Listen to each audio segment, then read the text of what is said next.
Hello student, स्वागत है आप सभी का यूट्यूब चैनल रस्तोगी कोचिंग में। आज के इस वीडियो में क्लास 12 के रसायन विज्ञान अभ्यास 2 में आज हम लोग पढ़ेंगे हेनरी का नियम क्या है, हेनरी के नियम की सीमाएं क्या हैं, हेनरी के नियम का उपयोग कहाँ किया जाता है। आज के इस वीडियो में बताया जाएगा और आप सभी विद्यार्थी इसे अपने कॉपी में नोट करते चलिएगा, जिससे आपका एक नोट्स भी बनता रहेगा। तो हेडिंग को नोट कर लीजिए, हेनरी का नियम। अब इस नियम के अनुसार लिखेंगे। अब इनका नियम क्या है, तो लिखेंगे इस नियम के अनुसार, इस नियम के अनुसार।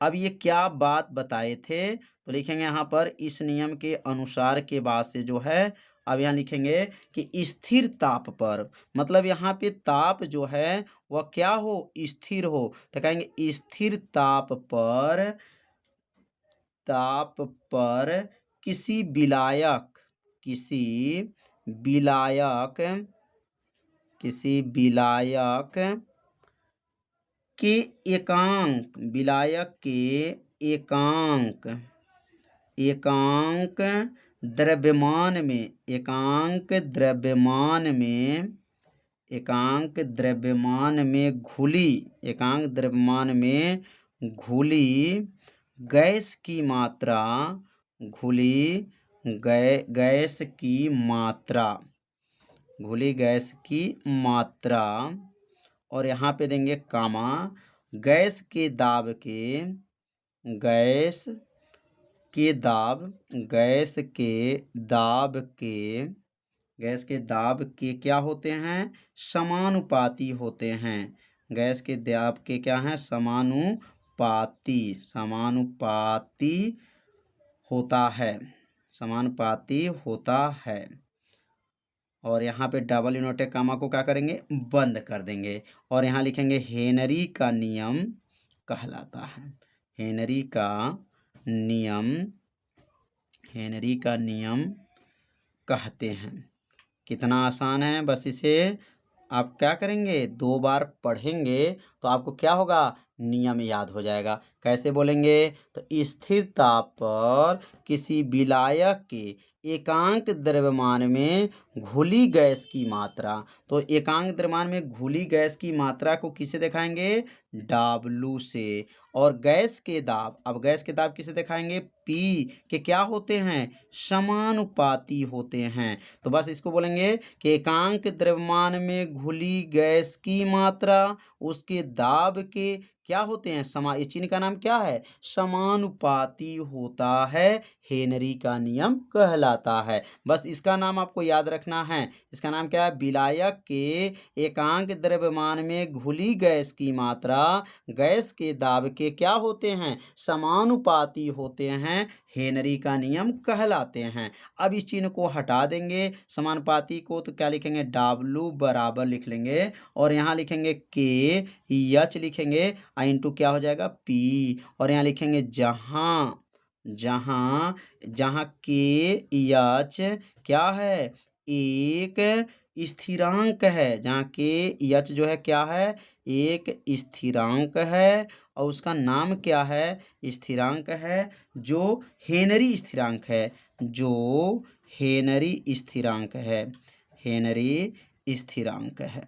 कितना आसान है, बस थोड़ा सा आपको ध्यान देना है, परिभाषा क्या होगा, याद हो जाएगा। तो अब यहाँ पे लिखेंगे, अब यहाँ पे इसको या कर लेंगे। या का मतलब यह हुआ कि इसको आगे लिखेंगे, किसको, के एच इंटू क्या हो जाएगा, यहाँ पर P बराबर क्या है, W है। अब यहाँ पे अगर के एच बराबर लिखना चाहते हैं तो के एच किसके बराबर होगा, तो W बटा क्या हो जाएगा, P के बराबर हो जाएगा। तो यहाँ पे याद रखेंगे कि के एच किसके बराबर है, W बटा जो है क्या है, P के बराबर हैं, क्योंकि इसी सूत्र के सहायता से क्या करेंगे, न्यूमेरिकल को हल करेंगे। तो हेनरी का नियम जो है आप लोग अच्छे से समझ लिए होंगे, बस थोड़ा सा ध्यान देना है, इसी में ये नियम छिपा हुआ है। अब हम लोग लिखेंगे हेनरी के नियम की सीमाएं। अब यहाँ लिखेंगे हेनरी के नियम की सीमाएं, हेनरी के नियम के सीमाएं, नियम की सीमाएं। अब इसकी सीमाएं क्या हैं? कई बार परीक्षा में जो है 1 नंबर में पूछा गया है। प्रश्न जो है 1 नंबर वाले जो प्रश्न में ऐसे प्रश्न पूछा जाता है कि हेनरी का नियम की सीमाएं से सीमाएं क्या हैं, या हेनरी का नियम का उपयोग कहाँ किया जाता है। तो पहले हेनरी क्या सीमाएं समझ लेते हैं। तो इसकी सीमाएं जो हैं निम्न होते हैं। तो लिखेंगे हेनरी के नियम की सीमाएं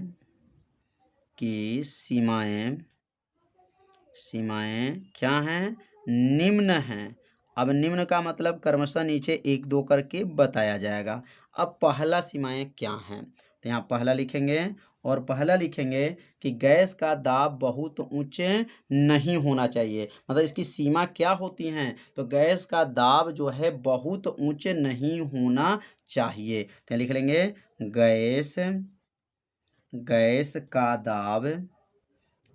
का दाब बहुत ऊंच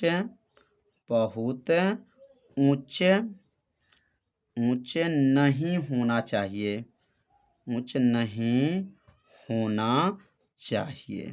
तो पहला जो है समझ में आ गया होगा क्या है। तो कहेंगे गैस का दाब बहुत ऊंच नहीं होना चाहिए।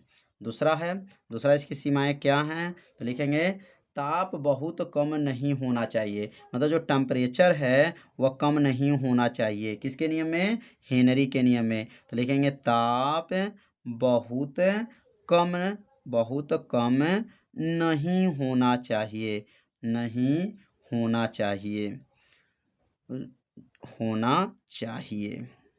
कितना आसान है। तो कहेंगे गैस का दाब बहुत ऊंच नहीं होना चाहिए और ताप बहुत कम नहीं होना चाहिए। तीसरा इसकी सीमाएं क्या हैं? तो लिखेंगे विलायक गैस की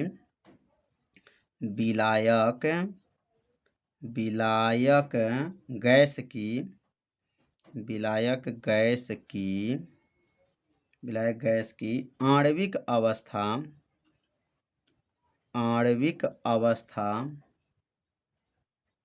अवस्था नहीं बदलना चाहिए।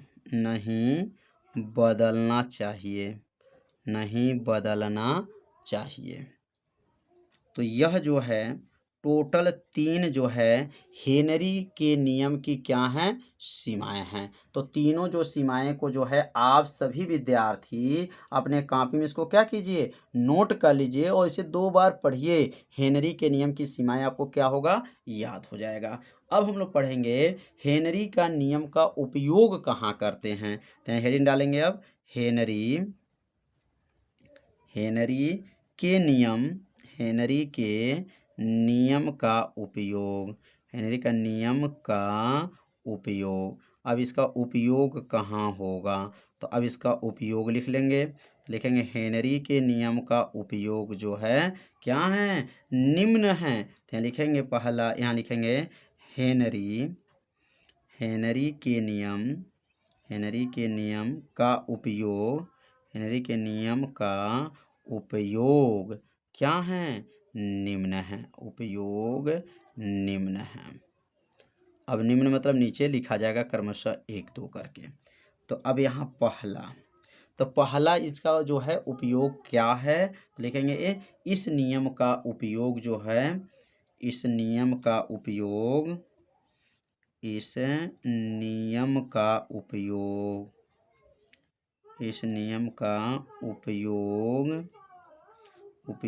क्या होता है? सॉफ्ट जो ड्रिंक होते हैं या कोल्ड ड्रिंक होते हैं, तो सॉफ्ट ड्रिंक बनाने में किया जाता है।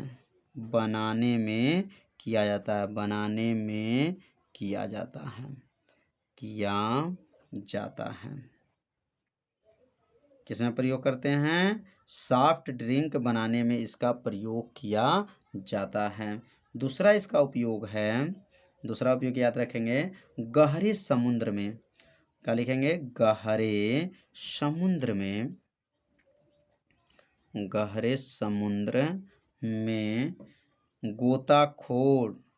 गोताखोर, गहरे समुद्र में गोताखोर शोषण, शोषण मतलब सांस के लिए, शोषण के लिए क्या होते हैं, ऑक्सीजन और हीलियम का मिश्रण दिया जाता है। ऑक्सीजन तथा हीलियम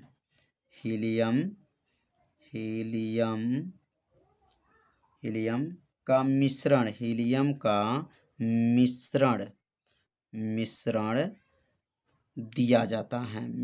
दिया जाता है। कितना आसान है। तो क्या होता है, गहरे समुद्र में जो गोताखोर होते हैं वह शोषण के लिए ऑक्सीजन और तथा हीलियम के मिश्रण को दिया जाता है। यह किस नियम पे आधारित होता है, तो हेनरी के नियम पर आधारित होता है। तो यहाँ हेनरी के 2 नियम का जो है उपयोग बताया गया। तो ये दोनों उपयोग जो है आप लोग अच्छे से समझ लिए होंगे। तो अब आगे हम लोग पढ़ेंगे। तो अब अगला हेडिंग जो है वाष्प दाब में आपेक्षिक औनमन। तो अब कैसे पेपर में पूछा जाएगा कि वाष्प दाब में आपेक्षिक औनमन से आप क्या समझते हैं, इसकी परिभाषा आप बताइए। तो इसका उत्तर बहुत ही आसान है। इसका उत्तर लिख लेंगे, किसी विलयन के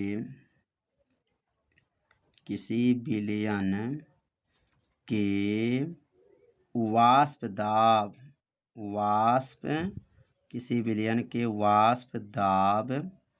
में औनमन यह बताया जा चुका है।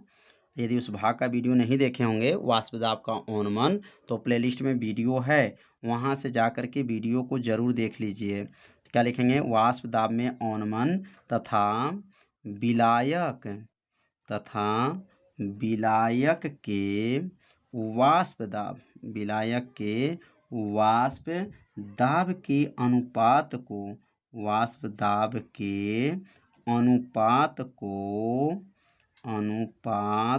को क्या कहते हैं, वाष्प दाब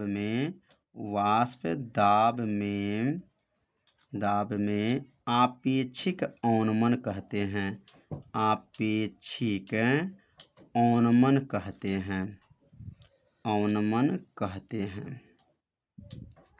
हैं। कितना आसान है, बस थोड़ा सा ध्यान देना है, परिभाषा आपको क्या होगा, याद हो जाएगा। अब यहाँ लिखेंगे वाष्प दाब में आपेक्षिक औनमन।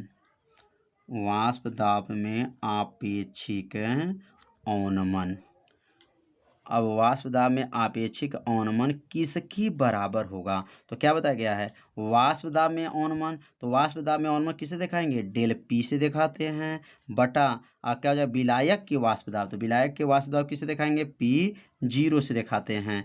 और क्या है, इसका नाम पहले बोल देंगे और इसका नाम बोल देंगे अनुपात, ये बटा को क्या कहते हैं, अनुपात। तो परिभाषा किसका बन जाएगा, वाष्प दाब में आपेक्षिक औनमन का परिभाषा हो जाएगा। तो कैसे बनेगा, कहेंगे वाष्प दाब में औनमन और विलायक के वाष्प दाब के अनुपात को वाष्प दाब में आपेक्षिक औनमन कहते हैं। अब डेल पी किसके बराबर है, तो डेल पी बताया जा चुका है, P0 माइनस PS के बराबर है। अब बटा नीचे क्या है, P0 हो जाएगा। तो ये किसका सूत्र बन गया, वाष्प दाब में आपेक्षिक औनमन का यह सूत्र बन गया। तो परिभाषा कैसे बनाया गया है, बस सूत्र में इसका परिभाषा क्या है, छिपा हुआ है। सूत्र आपको याद है तो परिभाषा इसका क्या कर सकते हैं, बना सकते हैं। तो इस परिभाषा को आप सभी विद्यार्थी अपने कॉपी में जरूर इसको नोट कर लीजिए और 2 बार पढ़िए, परिभाषा आपको क्या होगा,